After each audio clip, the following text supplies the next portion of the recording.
Hello everyone. आज की अपनी इस क्लास में हम देखेंगे असेसमेंट एंड इवैल्यूएशन के बारे में। असेसमेंट, जिसे हिंदी में आकलन, और इवैल्यूएशन को मूल्यांकन कहा जाता है।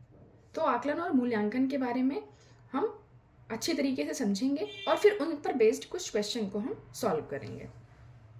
सो स्टार्ट करते हैं। असेसमेंट असेसमेंट मीन्स आकलन, इवैल्यूएशन मीन्स मूल्यांकन।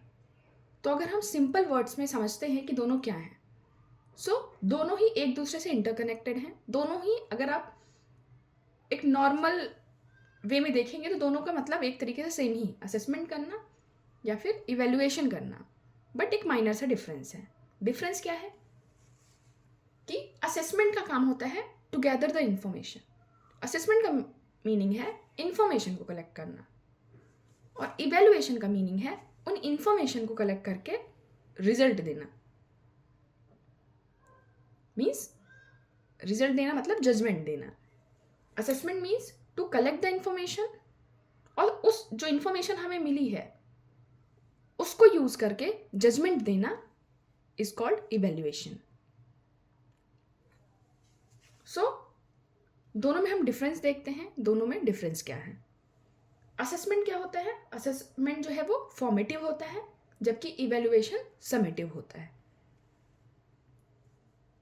फॉर्मेटिव एंड समेटिव क्या है डिटेल में हम और अच्छे से पढ़ेंगे, बट अभी हम ये समझते हैं। फॉर्मेटिव मीन्स जो during the teaching learning process होता है। जब बच्चा सीख रहा है उसी टाइम पर, ड्यूरिंग टीचिंग लर्निंग सीख रहा है, टीचर सिखा रहे हैं, मतलब जब इंफॉर्मेशन क्या हो रही है, एक्सचेंज हो रही है, उसी टाइम पर जब असेसमेंट होता है उसे क्या बोलते हैं? Formative. During teaching learning process होता है, जहां पर क्या होगा, फीडबैक भी आपको मिलेगा और आप उस फीडबैक के अकॉर्डिंग इंप्रूवमेंट कर सकते हैं। जैसे जैसे अभी मैंने कुछ पढ़ाया, सपोज मैं टीचर हूं और अभी मैंने कुछ भी, जो भी टॉपिक पढ़ाया, जैसे ही वो टॉपिक एंड होगा मैं उसके बारे में कुछ भी पूछ लूँ उससे रिलेटेड। वो ऑब्जेक्टिव भी हो सकता है, वो डिटेल में भी हो सकता है, कोई भी चीज़। तो वो क्या होगा, वो आपका फॉर्मेटिव असेसमेंट में आएगा कि मैं एक तरीके से असेस ही कर रही हूँ, इंफॉर्मेशन गैदरिंग हो रही है। जस्ट अपोजिट समेटिव क्या है? तो समेटिव क्या है? And of the teaching learning process. Summative होता है जब टीचिंग लर्निंग प्रोसेस आपका एंड हो जाए, लास्ट में, तब उसे क्या बोलते हैं? समेटिव। ये ड्यूरिंग टीचिंग लर्निंग प्रोसेस होता है, यानी जब अभी हम पढ़ते पढ़ाते हुए साथ में ही आपसे मैंने फीडबैक ले लिया, और उसके अकॉर्डिंग, जैसे जो भी आपको अगर पॉजिटिव था, नेगेटिव था, उसी के अकॉर्डिंग मैंने आपको क्या किया? इंप्रूव कर दिया। अगर आपने कुछ चीज़ गलत बताई, मैंने वहीं पे उसको करेक्ट कर दिया। समेटिव में क्या होगा? एट द एंड होगा, मतलब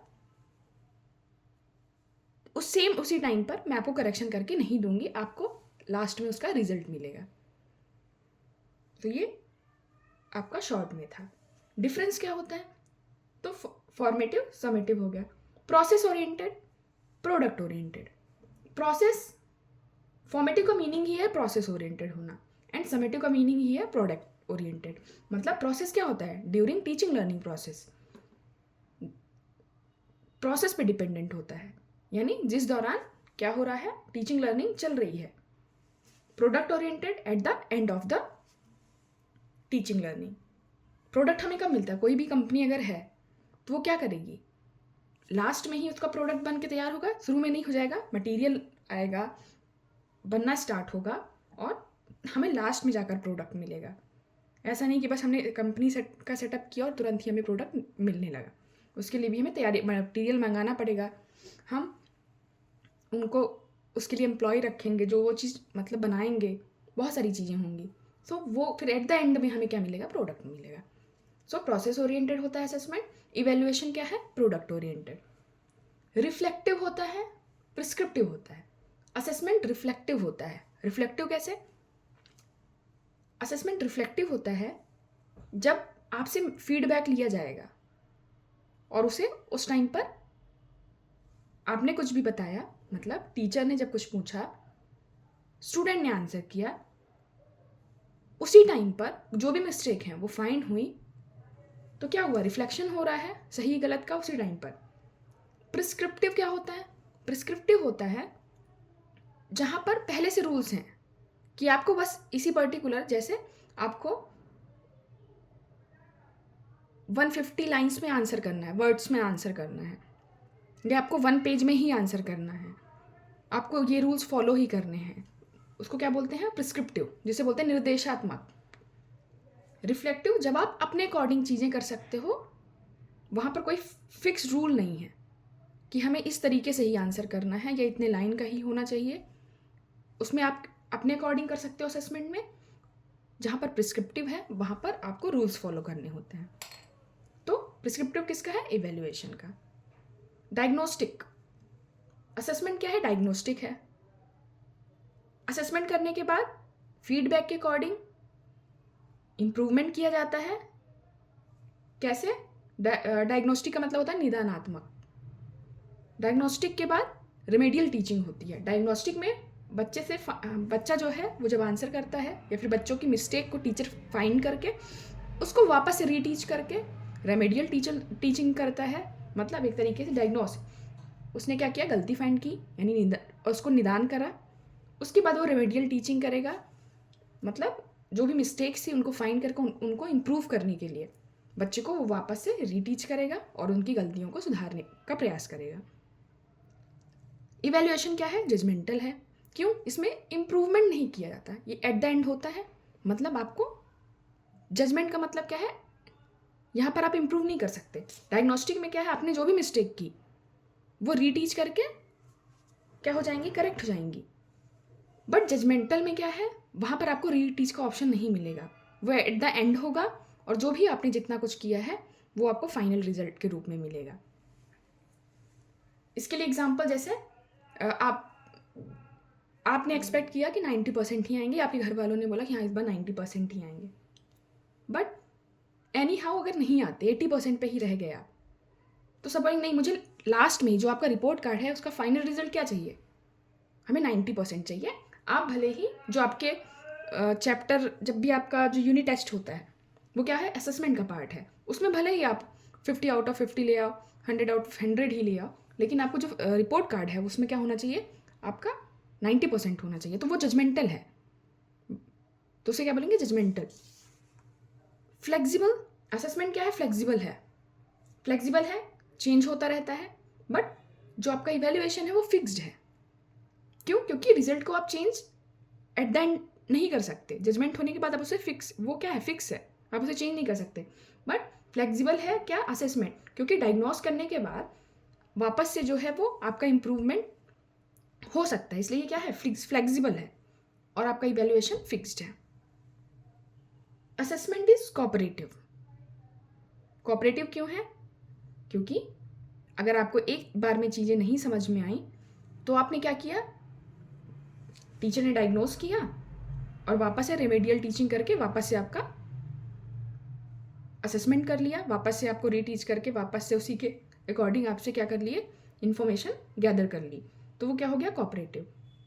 इवैल्यूएशन क्या है, कॉम्पिटिटिव, क्योंकि यहाँ पे क्या होगा, eight the end of the teaching process क्या चाहिए, जजमेंट देना है, तो ये क्या है, कॉम्पिटिटिव है। यहाँ पर कोऑपरेटिव था, आप साथ में मिलजुल कर, कभी खुद से, कभी टीचर के थ्रू, कभी आपके ग्रुप में आपने क्या कर लिया, कोऑपरेट करके सीखा भी और इम्प्रूव भी किया। बट आप इवैल्यूएशन के टाइम पर compete करते हो एक दूसरे से, तो ये क्या है, कॉम्पिटिटिव। तो हमने क्या देखा, ओवरऑल असेसमेंट और इवैल्यूएशन में असेसमेंट क्या है, फॉर्मेटिव है। ये वर्ड्स आपको याद रखने हैं क्योंकि आपके ऑब्जेक्टिव जो आंसर, जो 4 ऑप्शन होते हैं वो इन्हीं से रिलेटेड होते हैं। जैसे assessment, which one is formative, assessment और इवैल्यूएशन में। तो फॉर्मेटिव क्या है, आपका असेसमेंट है। तो असेसमेंट क्या है, फॉर्मेटिव है, प्रोसेस ओरिएंटेड है, रिफ्लेक्टिव है, डायग्नोस्टिक है, फ्लेक्सिबल है, कोऑपरेटिव है। इवैल्यूएशन आपका समेटिव है, प्रोडक्ट ओरिएंटेड है, प्रिस्क्रिप्टिव है, जजमेंटल है, फिक्स्ड है और कॉम्पिटिटिव है। आगे हम देखते हैं different types of assessment, assessment के डिफरेंट टाइप्स हैं, वो कौन कौन से हैं? So there are 3 types of assessment. Assessment के 3 टाइप हैं, assessment for learning, assessment of learning, assessment as learning. Assessment for learning formative assessment के अंदर आता है, क्वेश्चन भी आते हैं इनसे। जो ऑप्शन होते हैं उसमें क्या आपको फाइंड करना होता है क्वेश्चन के अकॉर्डिंग कि जो एग्जाम्पल दिया गया है वो एग्जाम्पल फॉर लर्निंग का है, ऑफ लर्निंग का है या एज लर्निंग का है। सो कैसे चेक करते हैं हम? जो फॉर लर्निंग है वो फॉर्मेटिव असेसमेंट के अंदर आती है। फॉर्मेटिव असेसमेंट मतलब जो ड्यूरिंग टीचिंग लर्निंग प्रोसेस चलता है। असेसमेंट फॉर लर्निंग सीखने सिखाने के दौरान चलता है।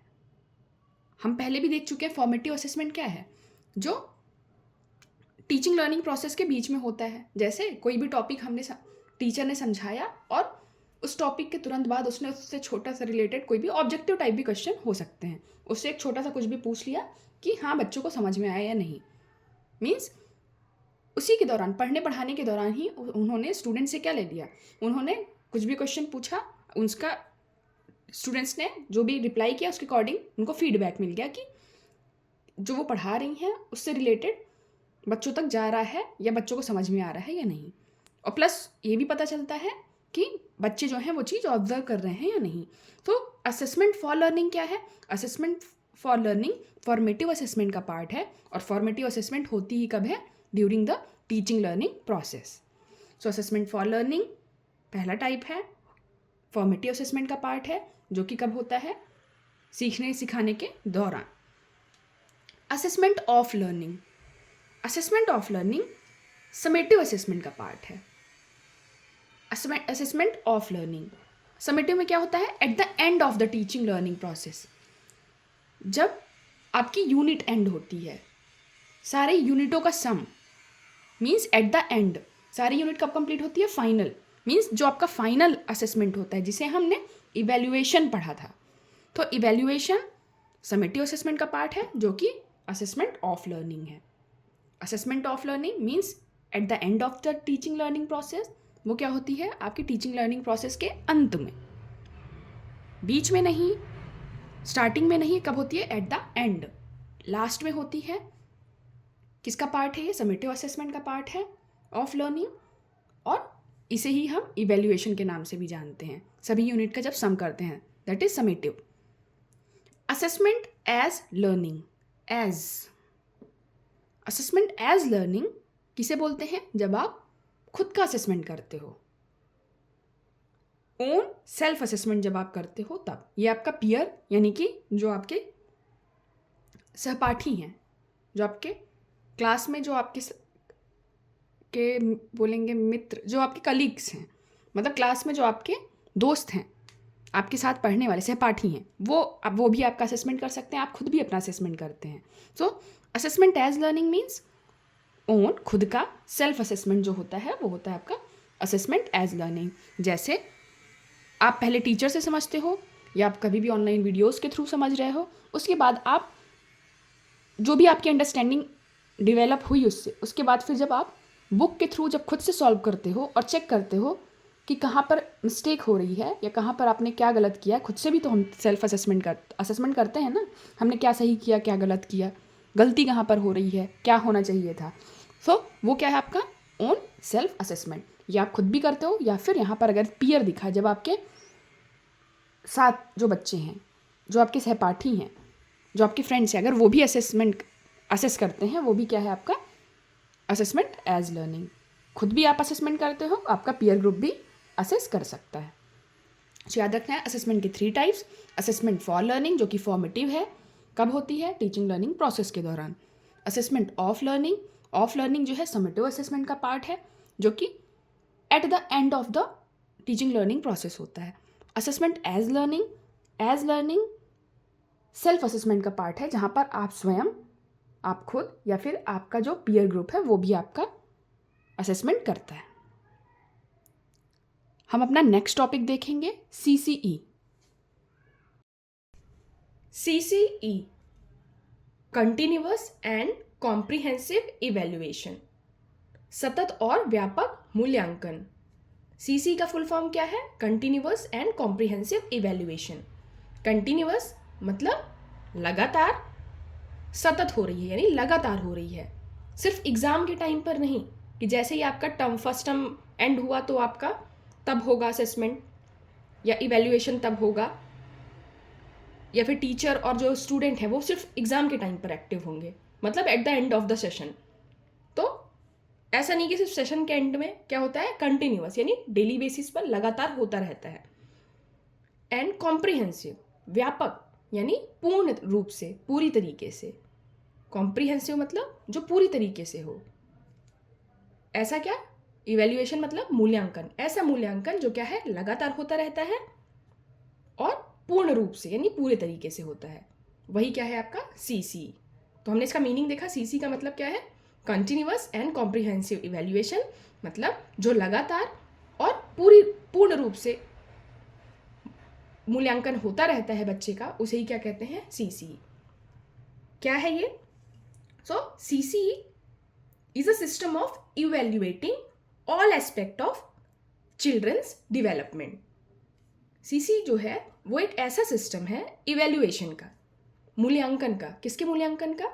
बच्चे के डेवलपमेंट के मूल्यांकन का, कि बच्चे का विकास जो है वो कितना हुआ, उसके मूल्यांकन का एक क्या है, सिस्टम है, एक प्रणाली है, एक तरीका है, जहाँ पर उसके सारे पहलुओं को ध्यान में रखकर, ऑल एस्पेक्ट, सारे पहलू मतलब जितनी भी स्थितियां हैं उनको ध्यान में रखकर, सिर्फ ये नहीं कि सिर्फ उसकी पढ़ाई को ध्यान में रखकर कि उसने कितना रिटर्न में कितने मार्क्स ले आए या उसने रट कर कितने मार्क्स लेके आ गए, सिर्फ ये नहीं कि सिर्फ उसका एकेडमिक्स हमें देखना है, उसका होलिस्टिक डेवलपमेंट। CC में बच्चे के होलिस्टिक डेवलपमेंट की बात की गई है। होलिस्टिक मतलब पूर्ण रूप से, पूरी तरीके से, जहाँ पर उसका फिजिकल, कॉग्निटिव, इमोशनल, सोशल हर तरीके का डेवलपमेंट इंक्लूड है, जहाँ पर उसकी सारी ग्रोथ हो रही है। मेंटली भी वो क्या हो रहा है, ग्रोथ कर रहा है। उसका कॉग्निटिव मतलब जो आपका दिमाग से रिलेटेड है, उसका मेंटल डेवलपमेंट हो रहा है, फिजिकल डेवलपमेंट हो रहा है, इमोशनल डेवलपमेंट हो रहा है। सो ये सारी चीज़ें क्या हो रही हैं, इन सब में ग्रोथ हो रही है, यानी इनका डेवलपमेंट हो रहा है।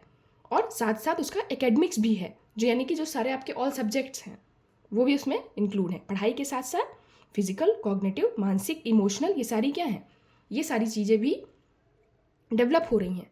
तो पूरी तरीके से एक बच्चा पूरी तरीके से डेवलप कब होगा, जब उसका मेंटल, कॉग्निटिव, इमोशनल हर तरीके से वो क्या हो, हर तरीके से वो फिट हो, तब उसे क्या बोलेंगे, तब वो आता है आपके CC में। यानी CC में बात की गई है सिर्फ पढ़ाई पर नहीं, बच्चे के पूर्ण रूप से विकास पर, बच्चे के होलिस्टिक डेवलपमेंट पर, बच्चे के सर्वांगीण विकास पर, ऑल एस्पेक्ट, जितने भी एस्पेक्ट हैं। एक बच्चा सिर्फ पढ़ाई उसका मापदंड नहीं है कि बच्चा पढ़ाई में कितना अच्छा है, बच्चे का मापदंड आपका उसकी फिजिकल एक्टिविटी भी है, बच्चा मेंटली कितना फिट है, इमोशनली कितना फिट है, ये भी क्या है आपके, ये भी आपके इवैल्यूएशन के पार्ट हैं।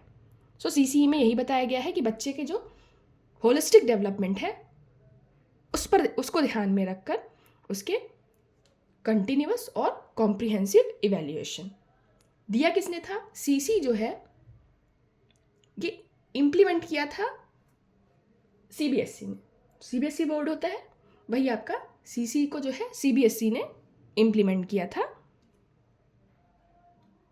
2009 में। 2009 से इम्प्लीमेंट हो गया था, किसने दिया था, by CBSE, central board of education ने दिया था। CC का जो ये टर्म है, ये सेंट्रल बोर्ड ऑफ एजुकेशन ने दिया था। कब, 2009 में ये इम्प्लीमेंट हो गया था इंडिया में। आता किसके अंडर है ये, तो right to education act under right to education, RTE act के अंदर CC आता है। तो यहाँ पे 3 क्वेश्चन बने। आपका full form continuous and comprehensive evaluation किसने दिया था, CBSE ने।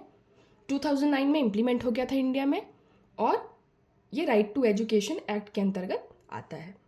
अब हम देखते हैं कि ये पूरा है क्या, पूरा सिस्टम। वैसे मैंने आपको एज अ थ्योरी एक साथ बता दिया है, पर इसमें है क्या।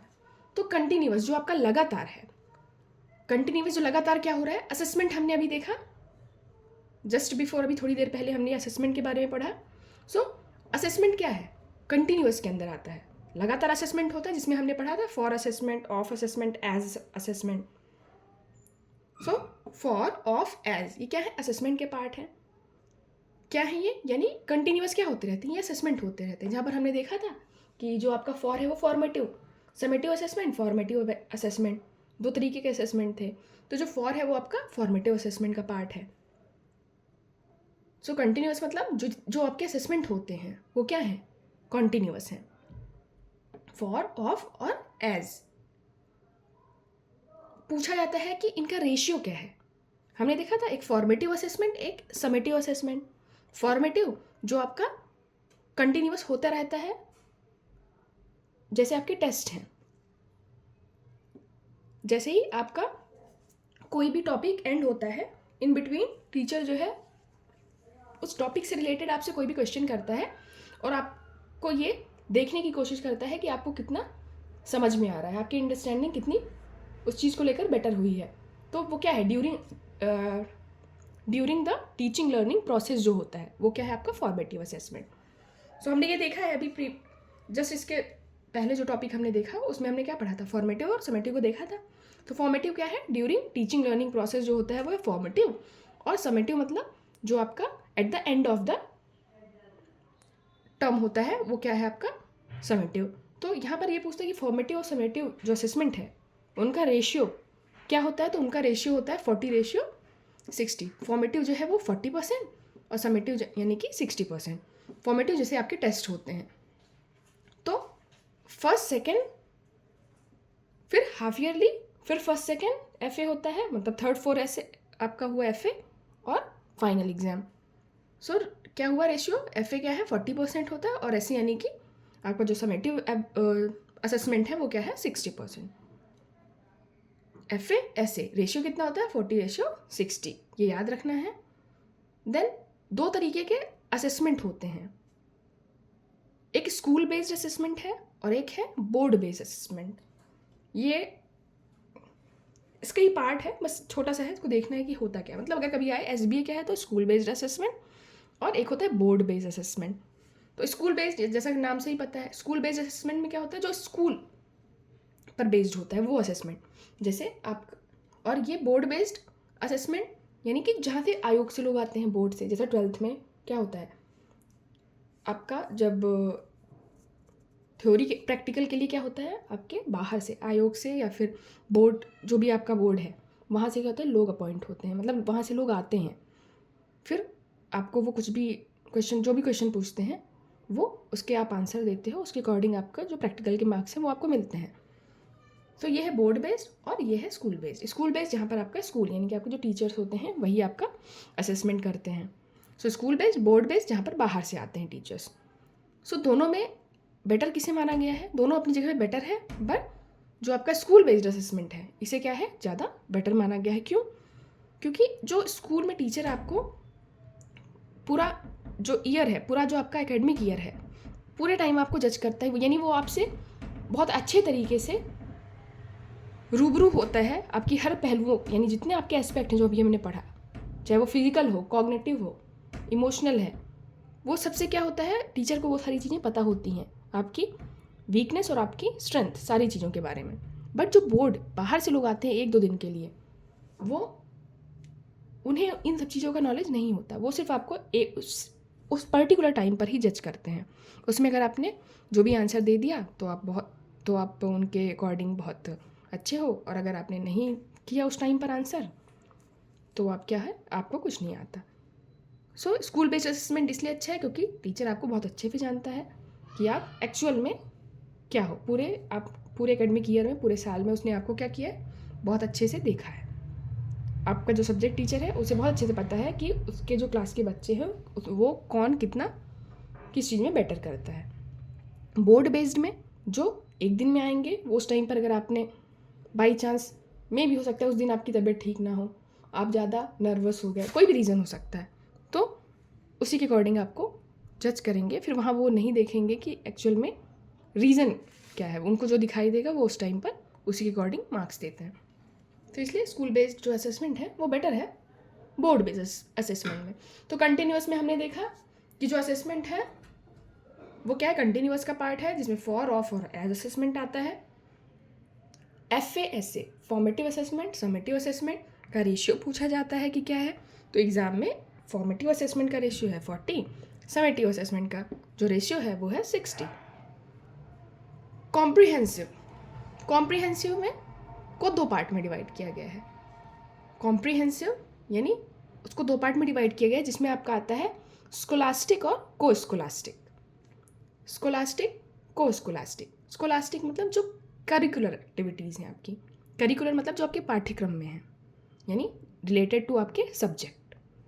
ऑल सब्जेक्ट्स, प्रोजेक्ट्स और टेस्ट्स ये किस में आते हैं, आपके करिकुलर में, यानी आपके पाठ्यक्रम में। यानी पूरा जो है एम है ये क्या है, ये आपका ओरल और रिटन वाली सारी चीज़ें हैं। तो स्कोलास्टिक यानी जो आपका करिकुलर पाठ्यक्रम में है कि सारे सब्जेक्ट, उसमें जो भी आपके हिंदी, इंग्लिश, मैथ जो भी है, जीके है, जितने भी आपके सब्जेक्ट्स होते हैं वो सारे आपके सब्जेक्ट्स प्लस उनकी प्रोजेक्ट्स सब्जेक्ट बेस्ड ही हैं ये, और उनका टेस्ट ही किसमें आता है, स्कोलास्टिक। को स्कोलास्टिक में क्या है, को करिकुलर एक्टिविटीज़, यानी जिन्हें एक्स्ट्रा करिकुलर एक्टिविटीज़ भी कहते हैं, वो भी हैं, जैसे लाइफ स्किल्स। लाइफ स्किल्स क्या हैं, लाइफ स्किल्स मतलब बच्चे का communication, decision making, problem solving, बच्चा डिसीजन ले पाता है या नहीं, बच्चा है जो वो प्रॉब्लम अपने एज के अकॉर्डिंग सॉल्व कर पाता है या नहीं, बच्चे का कम्युनिकेशन कैसा है, ये सब किस में आता है, लाइफ स्किल्स में। जो ये क्या है, लाइफ स्किल्स, जिसके थ्रू वो अपने कैरियर, जो आपका उसका कैरियर है या फिर उसके रिलेशनशिप हैं, वो उनको कैसे मतलब मैनेज करता है, कैसे वो इम्प्रूव करता है, वो सब क्या है, लाइफ स्किल्स के पार्ट हैं। इमोशनल इंटेलिजेंस यानी कॉग्निटिव डेवलपमेंट का ही पार्ट है ये। इमोशनल इंटेलिजेंस कैसा है बच्चे का। आर्ट्स, स्पोर्ट्स, आर्ट यानी जो आपकी क्रिएटिविटी है वो कैसी है, स्पोर्ट्स गेम्स में कैसा है वो, और उसकी पर्सनैलिटी कैसी है, ये सारी किस में आएंगे, को करिकुलर एक्टिविटी यानी एक्स्ट्रा करिकुलर में। सो कॉम्प्रिहेंसिव का मीनिंग क्या है, कॉम्प्रिहेंसिव यानी व्यापक, यानी कि जो पूरी तरीके से हमने अभी पढ़ा डेवलपमेंट, पूरी तरीके का डेवलपमेंट क्या है, जिसमें दोनों है, दोनों एस्पेक्ट, मतलब करिकुलर जो सब्जेक्ट से रिलेटेड, जो आता है स्कोलास्टिक। सो एक डिवाइड किया गया है स्कोलास्टिक, सेकेंड इज को स्कोलास्टिक। स्कोलास्टिक मतलब जिसमें सारे सब्जेक्ट होंगे, उनसे प्रोजेक्ट, टेस्ट। को स्कोलास्टिक जिसमें को करिकुलर एक्टिविटीज़ हैं, जहाँ पर बच्चे की life skill, emotional intelligence, art, sports और पर्सनैलिटी के डेवलपमेंट को देखा जाता है। सो ये कंप्लीट जो है ये हमारा CCE है, जहाँ पर हमने देखा CCE का फुल फॉर्म। CCE जो है वो central board of secondary education ने दिया था, 2009 में ये इम्प्लीमेंट हुआ, और राइट टू एजुकेशन के अंतर्गत आता है ये। सो आगे हम इस पर बेस्ड कुछ क्वेश्चन आंसर को देखेंगे। So first question is continuous and comprehensive evaluation of learner is. जो कंटिन्यूअस एंड कॉम्प्रिहेंसिव इवेल्युएशन है यानी CCE, लर्नर यानी जो हमारे स्टूडेंट्स हैं, लर्नर्स का है क्या है, लर्नर्स का क्या है। सो A is periodic assessment of learning, B periodic assessment of teaching, C continuous tests and assignments, D conducting continuous tests.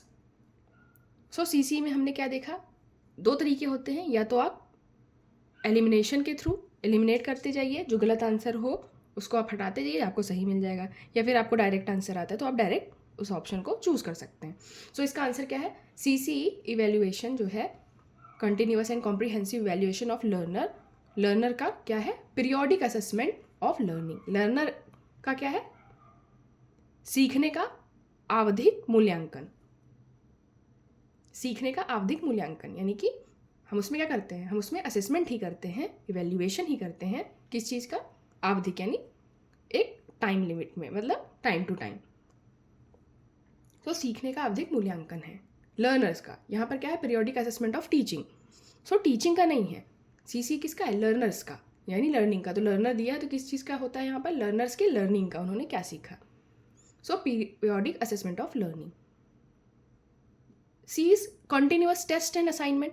क्या लगातार उनको सिर्फ टेस्ट देते रहना और असाइनमेंट लेते रहना, टेस्ट और असाइनमेंट ही कराते रहना, तो ये क्या है, ये फिर स्कोलास्टिक है. लेकिन सीसी में हमने क्या पढ़ा है कि जो सीसी है उसमें होलिस्टिक डेवलपमेंट है, यानी आपका स्कोलास्टिक भी है और साथ में जो आपका को करिकुलर एक्टिविटीज़ है यानी को स्कोलास्टिक भी है.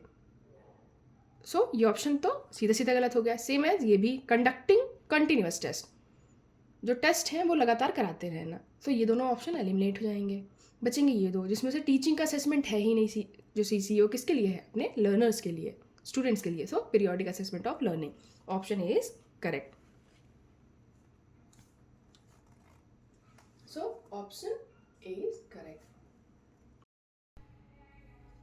Second question is, unit test is an expression of dash evaluation. Unit test जो है वो किस प्रकार के मूल्यांकन का अभिव्यक्ति है. किस प्रकार के मूल्यांकन की अभिव्यक्ति है, यानी किस टाइप के मूल्यांकन में वो आता है, किस टाइप के इवेल्युएशन का वो एग्जाम्पल है यूनिट टेस्ट.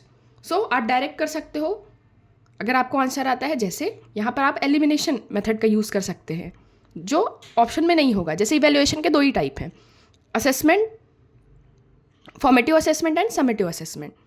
सो दो ही है, फॉर्मेटिव असेस और आपका समेटिव. इन दोनों में अगर है ऑप्शन में तो वो करेक्ट है.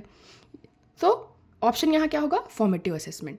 ड्यूरिंग टीचिंग लर्निंग प्रोसेस जो होता है वो फॉर्मेटिव असेसमेंट होता है, जिसमें से उसका एग्जाम्पल है आपका unit test.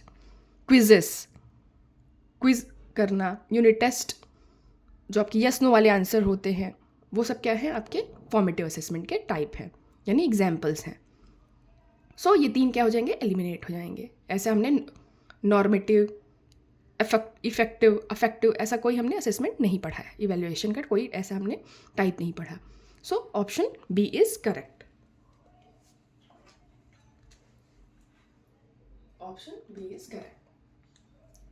Next question is, third question is, formative assessment is assessment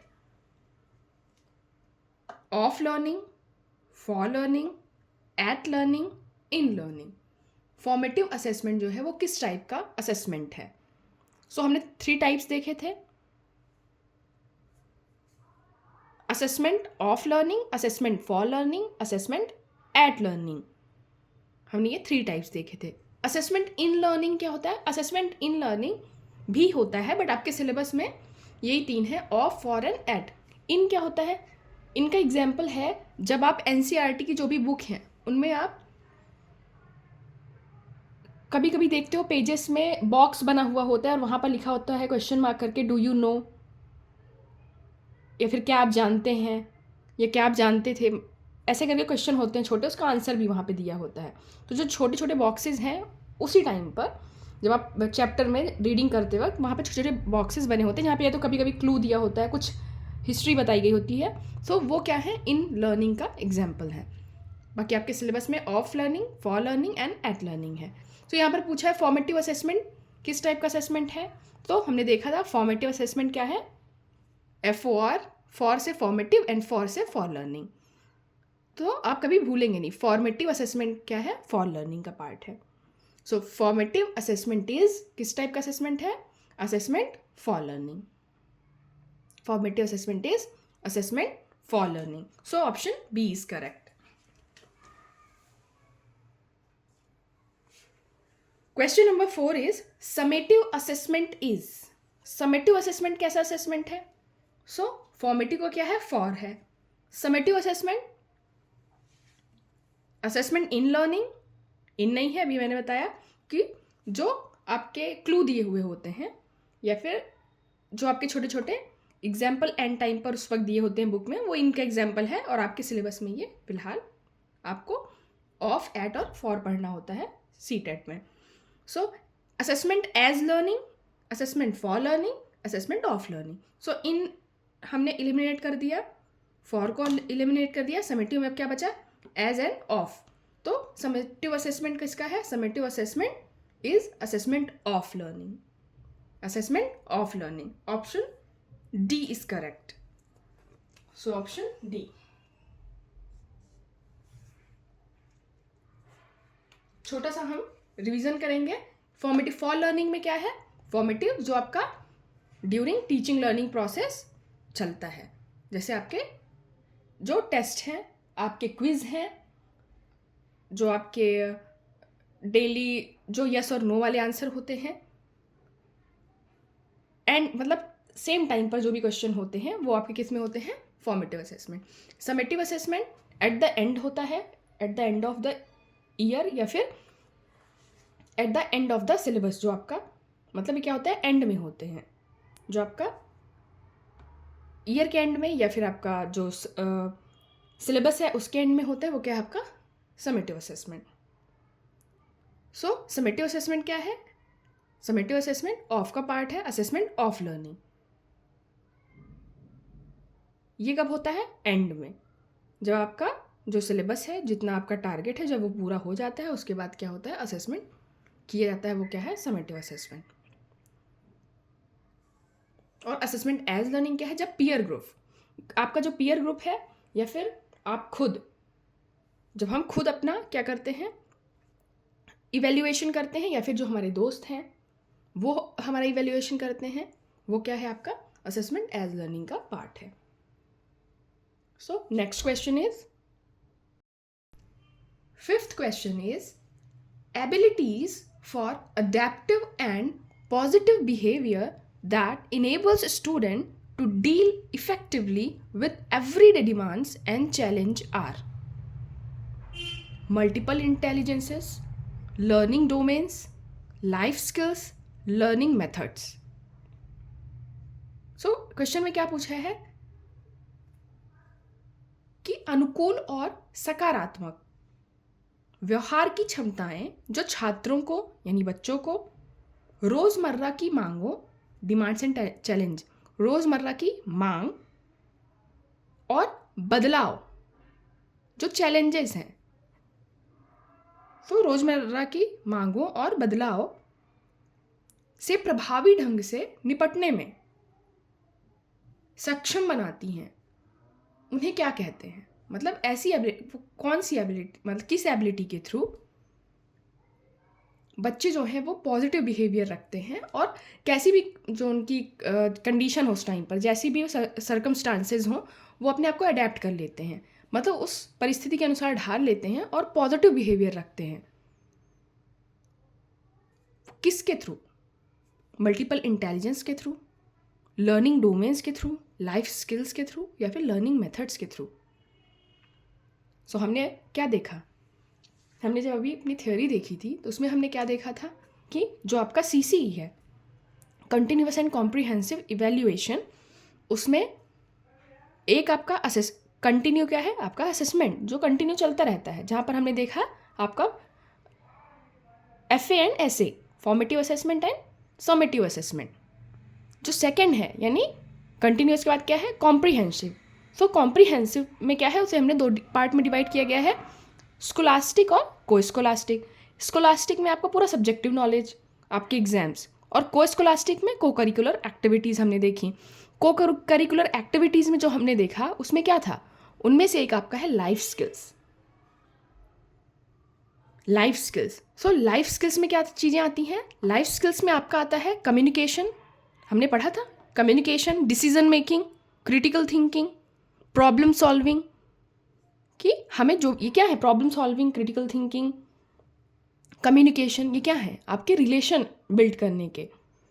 आप जब कोई भी काम करें या फिर आपके जो डे टू डे लाइफ है, everyday, day to day means everyday, वहाँ पर क्या अपने जो रिलेशनशिप हैं उनको इम्प्रूव करने में, अपने कैरियर में, आपका जो करियर है वहाँ पे भी चैलेंजेस आते हैं। आप जो भी आगे करेंगे वहाँ पर क्या होते हैं? आपके सर्कमस्टांसेस हमेशा एक जैसे नहीं होते, चैलेंजेस आते हैं, डिमांड कुछ और होती है।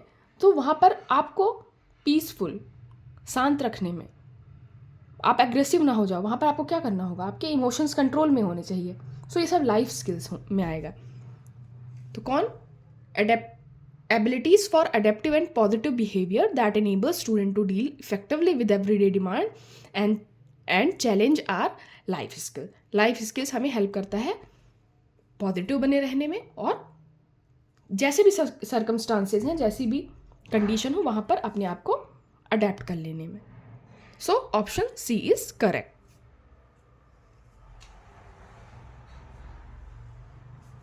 Next question is, question number 6 is comprehensive evaluation refers to assessment of। व्यापक मूल्यांकन से तात्पर्य है कैसा मूल्यांकन? व्यापक मूल्यांकन से तात्पर्य है किस चीज का मूल्यांकन? Academic subjects, co curricular activities, both scholastic and co scholastic areas, summative assessment tests. So comprehensive evaluation क्या है? उससे क्या उसका मीनिंग क्या है, क्या मतलब है? सो सीसी क्या है? Continuous and comprehensive. कॉन्टिन्यूअस में ओनली असेसमेंट था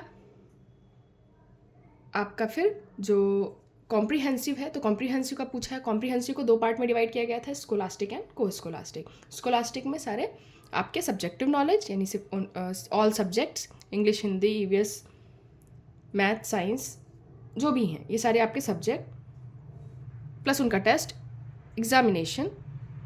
और को स्कोलास्टिक में को करिकुलर एक्टिविटीज जैसे लाइफ स्किल्स, गेम्स, स्पोर्ट्स, ये सारी चीज़ें उसमें हमने देखा था। तो कॉम्प्रिहेंसिव यानी व्यापक मूल्यांकन से क्या का मीनिंग क्या है? एकेडमिक सब्जेक्ट, सिर्फ एकेडमिक सब्जेक्ट? नो, सिर्फ co curricular activities, both scholastic and co scholastic areas. आप option C is correct. So comprehensive evaluation का मीनिंग क्या है? रेफर करता है assessment both scholastic and co scholastic areas. So आज का हमारा ये क्लास हम यहीं एंड करते हैं। नेक्स्ट क्लास में फिर नेक्स्ट टॉपिक के साथ हम फिर से कॉन्सेप्ट प्लस प्रैक्टिस करेंगे। Till then, thank you.